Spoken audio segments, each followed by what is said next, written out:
Vamos a Isaías 7:14. Dice así, Isaías 7:14. Por tanto, el Señor mismo os dará señal. He aquí que la Virgen concebirá y dará a luz un hijo y llamará su nombre Emmanuel. Profesor, ¿y cómo sabe usted que no es llamará en futuro? Por dos motivos. Primero, porque leo el texto hebreo. Y segundo, porque Manuel ya nació en este momento. ¿Y en ese Manuel? En el texto de Isaías. Ezequiel. Emanuel en el Hijo del texto rey. de Isaías no es el hijo del rey, es el hijo de Isaías. Insisto, Emanuel es el hijo de Isaías y yo se los voy a demostrar. Vamos primero a Isaías 7, versículo 2. ¿Está bien? Yo voy a leerlo y ustedes me van siguiendo, por favor. Y llegó la noticia a la casa de David, diciendo, Siria se ha confederado con Efraín, y se le estremeció el corazón y el corazón de su pueblo, como se estremecen los árboles cuando el viento los golpea. Entonces Jehová dijo a Isaías le dijo, sal ahora al encuentro de Acaz, tú y Shear Yashub, tu hijo, al extremo del acueducto del estanque de arriba, en el camino de la propiedad del lavador, y dile, cuídate y ten calma y no temas. Ahora, pausa aquí. Shear Yashub significa un resto, volverá, literalmente. Shear significa un resto, lo que me queda. Y Yashub es el futuro de tercera persona, masculino de volver. De ahí viene Teshuvah, Yashub. Shear Yashub significa un resto, volverá. Por tanto, el hijo de Isaías es el primer hijo que está aquí hablando, es aquel hombre a quien Isaías le coloca un nombre, consignando en aquel nombre la esperanza de que cuando sea cautivo Judá, igual un resto de todos los que fueron cautivos volverá. Por tanto, su nombre es una especie de profecía o una especie de consuelo. No serás destruido totalmente, Judá, sino que un resto de ti volverá. Sigue hablando y luego dice en el verso 10, habló también Jehová a Acaz diciéndole, pide para ti una señal de parte de Jehová, tu Dios, demándala de donde quieras. Verso 12, Acaz dijo, no pediré una señal, puesto que no quiero tentar a Jehová. 13, dijo entonces Isaías, escucha, casa de David, ¿no te basta ser molesto a los hombres que también fastidias a Jehová? Por tanto, ya que tú no la has pedido, el Señor mismo te dará una señal. La Virgen concebirá y dará a luz un hijo, y será llamado Immanuel. Pero aquí el niño ya nació, y su nombre va a ser llamado Immanuel, cuyo significado es Imanu, con nosotros, Im, con, Imi, conmigo, Imja, contigo, Imo, con él, Imanu, con nosotros, Imahem, con ustedes, Imanu, con nosotros, él, con nosotros está Dios, o con nosotros está en Dios, él, como prefieras. No entraré en detalles de esto. Entonces, el segundo hijo no es hijo. Emmanuel no es hijo del rey. Le han dicho al rey que pida una señal, el rey no quiere pedirla. Isaías dice, yo te la voy a dar, aunque tú no la pidas, porque eres fastidioso, fastidias a los hombres, fastidias a Dios, fastidias a todos. Y aunque no lo pidas, yo te la daré. Y le muestra al niño, Immanuel. Ahora vamos al capítulo 8 de Isaías. En el capítulo 8 dice, me dijo Jehová, toma una tabla grande y escribe en ella con letra que sea fácilmente de leer, referente a Maher Shalal Hasbas. Maher Shalal Hasbas significa el botín, rápidamente el botín será saqueado. Verso 2, y junté conmigo por testigos fieles al sacerdote y a Zacarías.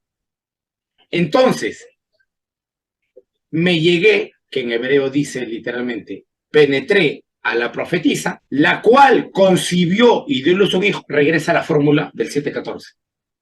La cual concibió y dio luz a un hijo y me dijo, Jehová, ponle por nombre Maher Shalal Hasba, porque antes que el niño sepa decir, Padre mío o Madre mía, será quitada la riqueza de Damasco. Ahora, regresa al 7:14.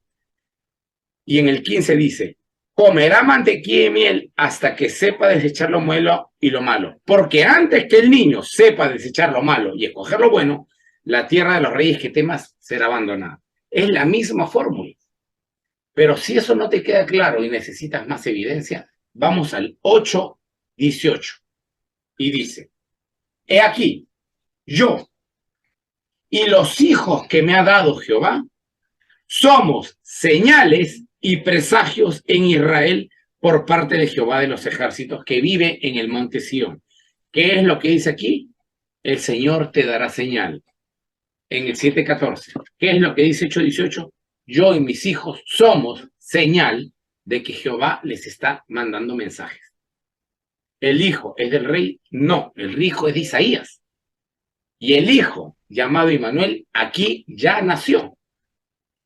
Ahora, todo esto es fácil de entender cuando no tienes, y lo voy a decir con todo el respeto del mundo, por favor entiéndanme, cuando no tienes el peso o la tara de que a ti te han dicho que tienes que encontrar a Jesús en todo el Antiguo Testamento a la fuerza.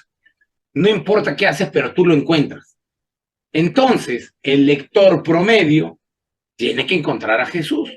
O si no, le han dicho que está leyendo mal el Antiguo Testamento. Y eso es simplemente un despropósito. Eso es una lectura absolutamente infeliz. Tú no tienes que encontrar a Jesús en el Antiguo Testamento. ¿Cómo rayos vas a encontrar a alguien que todavía no nació en el Antiguo Testamento? Es como que yo diga, encuentren a César en los anales peruanos del año 1600. Tú me vas a decir, pero no puede ser, pues. Si tú has nacido en el siglo XX, ¿cómo voy a encontrarte en los anales de la historia del Perú del siglo XVII? ¿Ah? Ni que yo fuera tonto, me dirías tú. No me hagas perder mi tiempo, César. Tú has nacido en los anales del siglo XX, tendré que buscarte en los registros de nacimiento de tu país del siglo XX, no del siglo XVII. ¿Cierto? Eso me lo dirías. ¿Y por qué no actúas igual con Jesús? ¿Por qué tienes que buscar 700 años antes a alguien que nació 700 años después? Porque todo el sentido común allí se te va a los pies. Porque te enseñaron que se te vaya a los pies. No me malinterpreten a mí. Porque muchos de ustedes han sido enseñados de que esto es un texto profético que habla de Jesús. Pero la respuesta es un lamentable no. No, profesor, ahí sí se equivoca usted, porque Mateo dice aquí bien claro que por eso se llamó Immanuel. Sí, momento. Mateo lo que hace es una relectura. Y una relectura es tomar un texto bajo otra época, bajo otro contexto y condiciones sociales y releer el texto en clave de un nuevo evento. En este caso, leer el texto en clave Jesús. Eso es lo que hace el Evangelio. Pero esto no significa que el texto original, el urtext, haya sido escrito para Jesús. No, señor.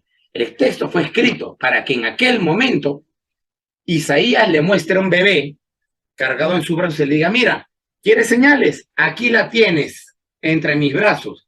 Esta es la señal que tú querías. Y esta señal se llama Immanuel, porque es Dios quien está con nosotros.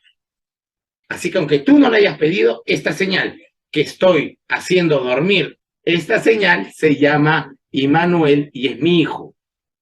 Mis 3 hijos, 8:18 de Isaías, son presagios y señales de parte de Jehová de todo lo que va a pasar en este pueblo. Entonces, ese texto tuvo su original Sitz im Leben, su situación vital que le dio origen a ese texto.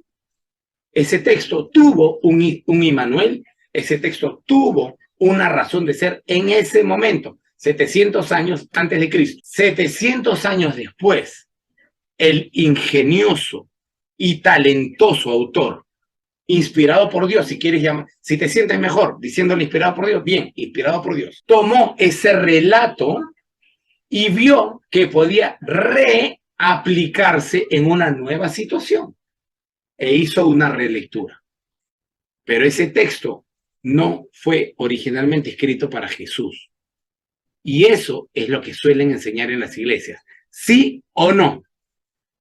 Sí, pues, eso suelen enseñar en las iglesias. Pero ese texto no fue escrito para Jesús. Ese texto tiene su cumplimiento allí mismo. Allí, mientras habla el profeta, ese texto se está cumpliendo. Y quiero dejar en claro que la relectura es legítima. Es decir, yo hoy, por ejemplo, hoy 2023, enero, imagínense que yo estoy con un amigo y por esta situación del COVID, quinta ola, se murió su mamá de mi amigo. ¿Qué hago yo? Voy y le digo, mira, hermano, acá dice la Biblia, Jehová es mi pastor, él no me faltará, en lugares de pastos suaves y delicados, él confortará mi alma. Aquí está, hermano, cree esta palabra. Entonces, él se reconforta. Pregunta, ¿el escritor de Salmos lo escribió para mi amigo peruano del 2020? No. Pero yo hago que ese texto sea releído y que vuelva a hablar y que sea polisémico 2500 años después de su escritura, porque ese texto me puede hablar. Y tiene ese poder carismático, polisémico y salvífico. Pero no significa que ese texto haya sido escrito para mí. Ese texto tuvo su receptor original. Y yo lo releo en clave muerte COVID 2023. Y el texto me va a volver a hablar. Eso es lo que hacen los evangelistas con los textos de la Biblia hebrea. Los releen a la luz de un nuevo evento llamado Cristo. Pero no significa que el Antiguo Testamento esté hablando de Cristo. Ese es el problema y por eso los cristianos no entienden el Antiguo Testamento. Y por eso es que la Biblia hebrea, cuando se traduce al español, la retuercen para que diga o para que cuadre con lo que ellos te van a enseñar.